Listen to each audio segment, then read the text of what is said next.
बारिश में गरीब बहू के घर अमीर सहेली। 5वीं कक्षा की मीरा और करीना हाथ पकड़कर स्कूल की रिसेस में खेल रही थी।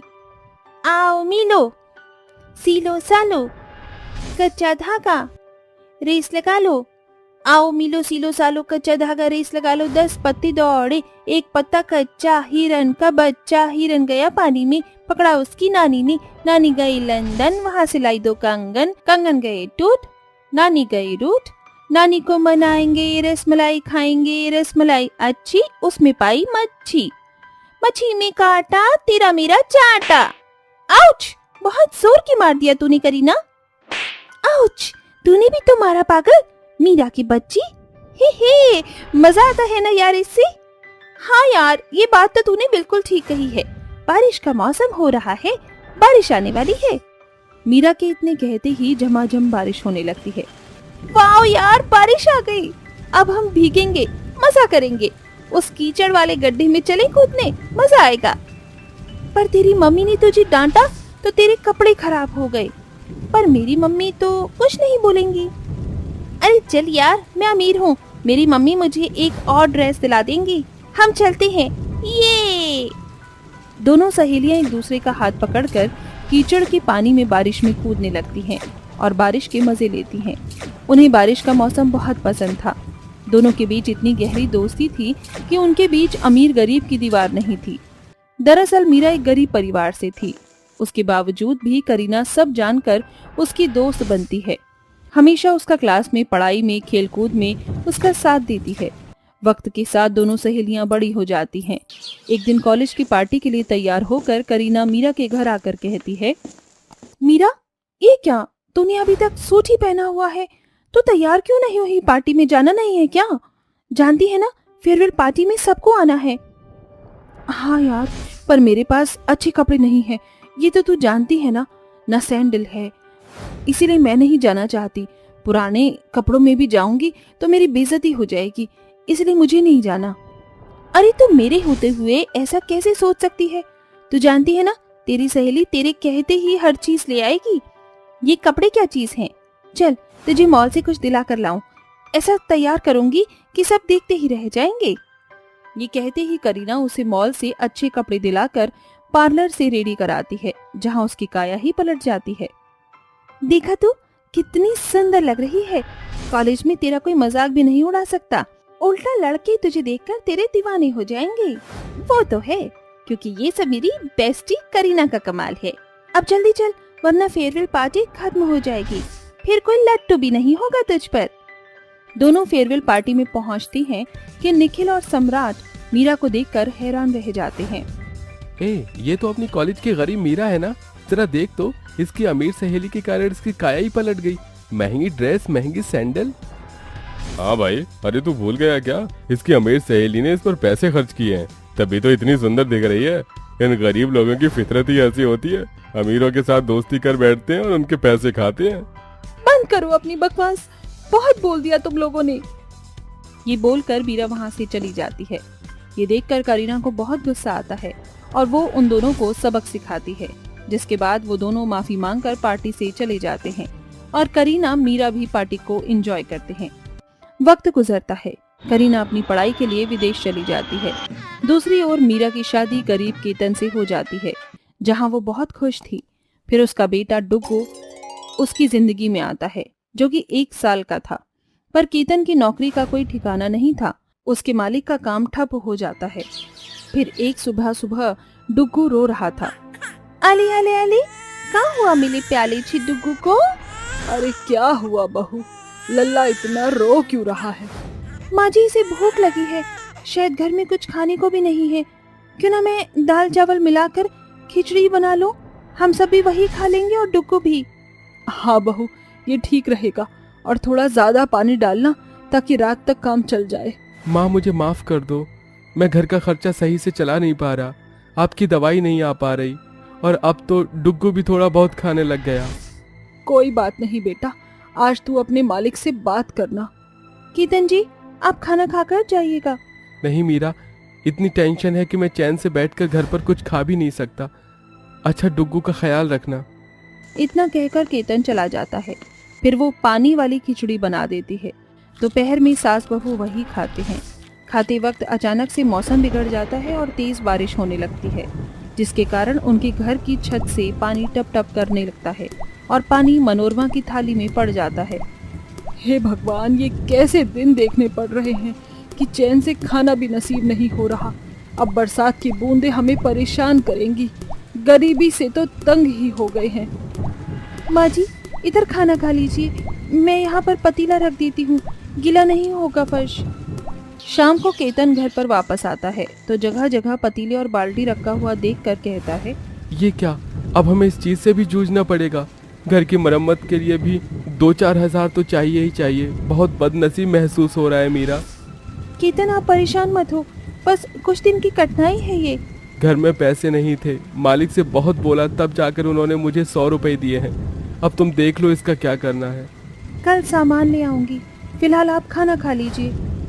इसके बाद सब बैठकर खाना खाते हैं और जमीन पर सो जाते हैं। अगले दिन केतन उठकर देखता है तो उसकी नजर खिड़की से बाहर जाती है, जहां सारी सड़क पर पानी भर गया था। तभी एक गाड़ी उसके घर के सामने रुकी, जिसमें से छाता पकड़ा हुआ एक ड्राइवर, हाथों में सामान लिए हुए एक महिला जिसने चश्मा लगाया हुआ था, उसके साथ करीना के घर के अंदर आती है। मीरा, मीरा कहाँ है तू? करीना, तू अचानक, वो भी इतनी बारिश में कैसे आना हुआ? तेरी बहुत याद आ रही थी।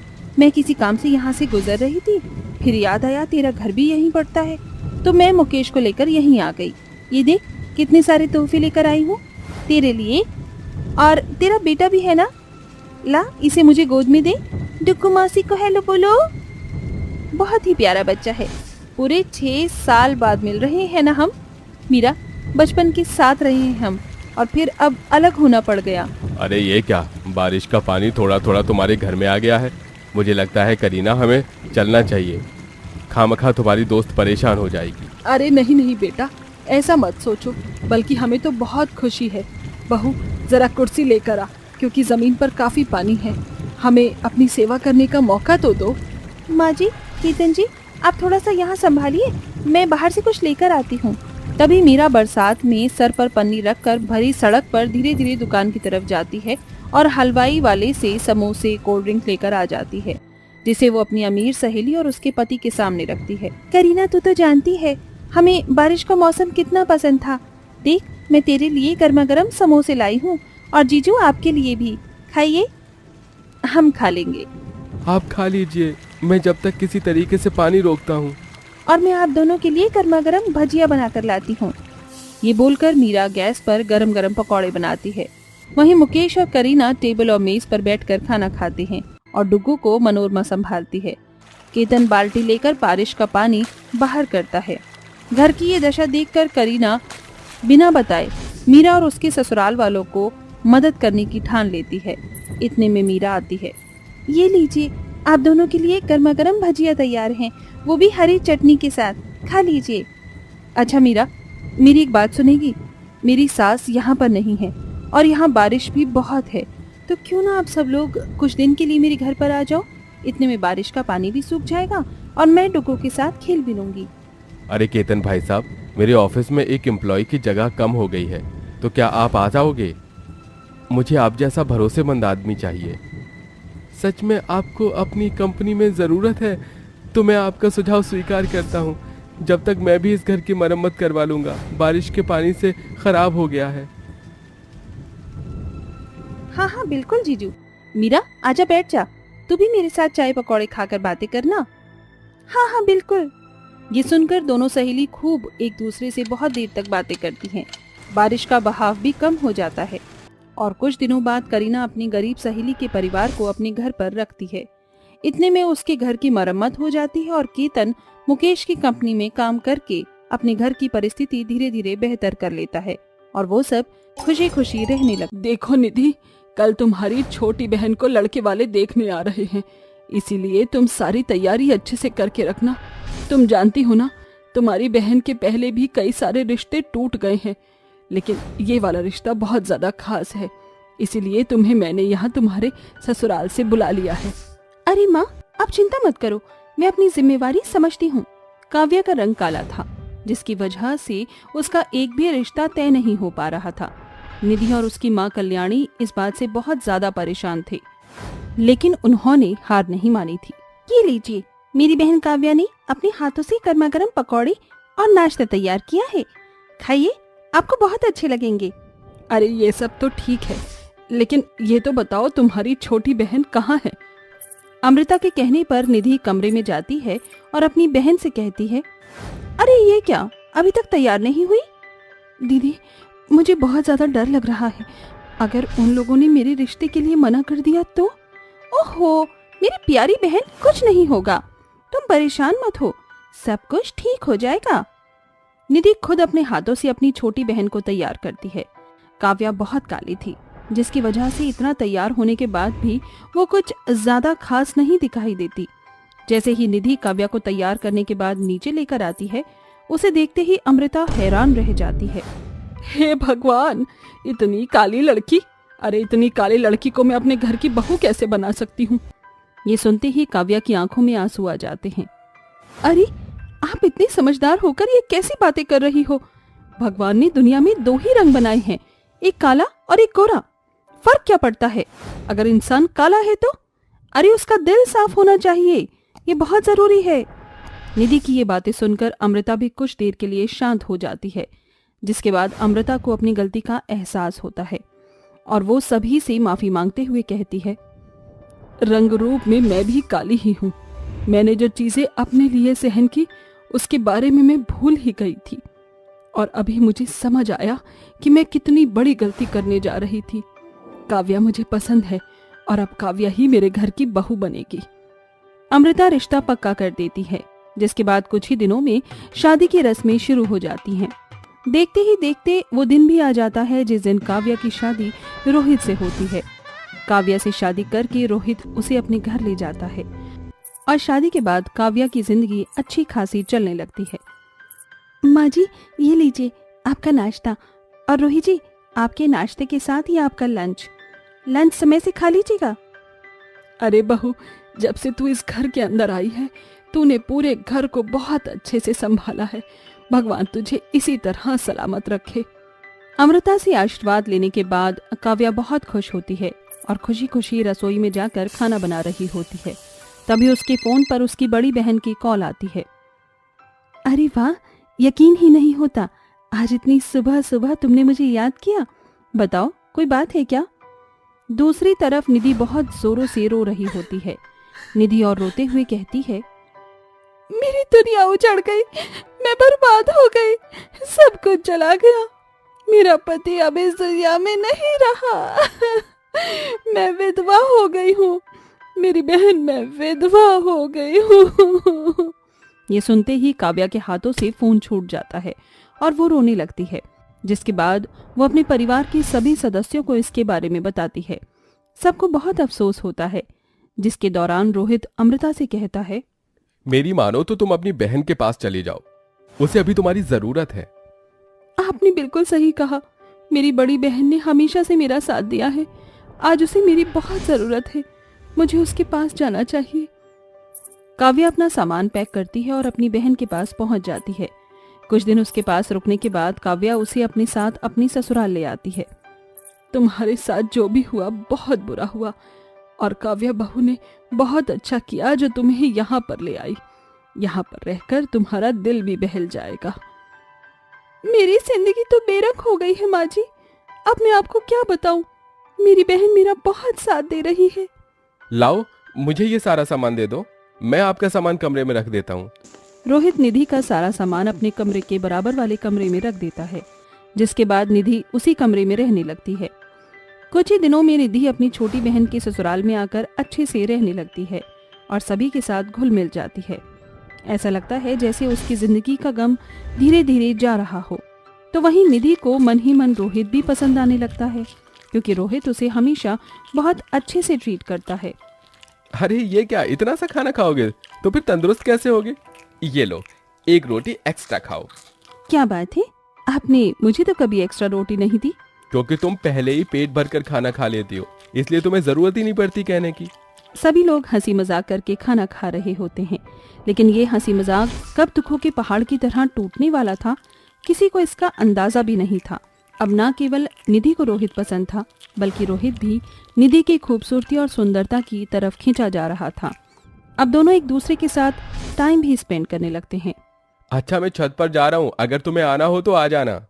नहीं जी, मुझे तो अभी बहुत सारे काम करने हैं, पहले मैं सारे काम कर लूं, उसके बाद सोचूंगी। काव्या ऐसा कहकर घर के कामों में लग जाती है, तो वहीं रोहित छत पर पहुंच जाता है। छत पर पहले से ही निधि मौजूद थी। आ गए आप? आपका ही इंतजार था मुझे। निधि रोहित को ऐसा कहकर गले से लगा लेती है। रोहित भी निधि से छत पर प्यार भरी बातें करने लगता है। काश मेरी शादी तुम्हारी छोटी बहन नहीं बल्कि तुमसे हुई होती, तो आज हम दोनों बहुत खुश होते। आपने बिल्कुल सही कहा, लेकिन अब कर भी क्या सकते हैं? मेरे पास एक प्लान है। माँ को और काव्या को कुछ दिनों के लिए घर से बाहर भेज देते हैं, और इस बीच मैं तुम किसी बहाने घर पर रुक जाना, इसके चलते हमें थोड़ा सा वक्त मिल जाएगा। रोहित अपने प्लान के बारे में निधि को सब कुछ बता देता है, जिसके बाद रोहित अपनी माँ और अपनी पत्नी काव्या को बाहर घूमने की प्लानिंग बताता है, जिसे सुनकर सब लोग तैयार हो जाते हैं और सभी की टिकट हो जाती है। जाने वाले दिन अचानक से रोहित के लिए एक अर्जेंट मीटिंग के लिए कॉल आ जाता है, तो वहीं दूसरी तरफ निधि पैर में मोच आने का बहाना बना देती है।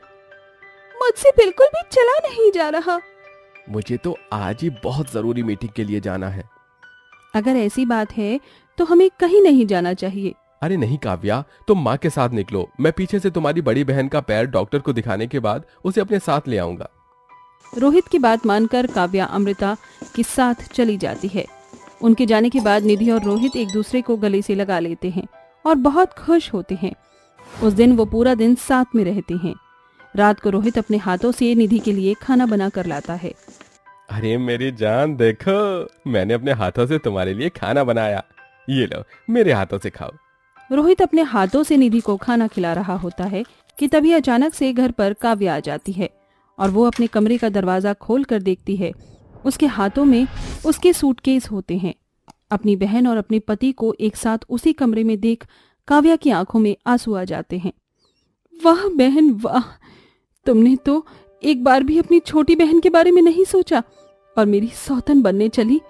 मुझे तो बहुत दिनों से तुम्हारे ऊपर शक था, लेकिन मैंने कभी तुमसे कुछ नहीं कहा क्योंकि मैं तुम्हें रंगे हाथ पकड़ना चाहती थी। तभी वहां अमृता भी आ जाती है और कहती है, ये सब क्या बदतमीजी है रोहित, मैंने तुम्हारे बारे में ये कभी सोचा भी नहीं था। तुम इतने गिरे हुए होगे, तुम्हें तो अपना बेटा कहते हुए भी मुझे शर्म आती है। ये सब सुनकर रोहित अपनी नजरों में गिर जाता है और उसे अपनी गलती का पछतावा होता है। वो फौरन अपनी माँ और अपनी पत्नी के पैरों में गिर जाता है। मुझे माफ कर दो काव्या, मैं भटक गया था, आइंदा ऐसी गलती कभी नहीं करूंगा, मुझे माफ कर दो। रोहित को माफी मांगते हुए देख निधि भी अपनी बहन और उसकी सास से माफी मांगती है, जिसके बाद निधि अपना सामान पैक करके अगले ही दिन वहां से चली जाती है। काव्या भी रोहित को माफ कर देती है और उसके साथ जिंदगी में आगे बढ़ने का फैसला लेती है।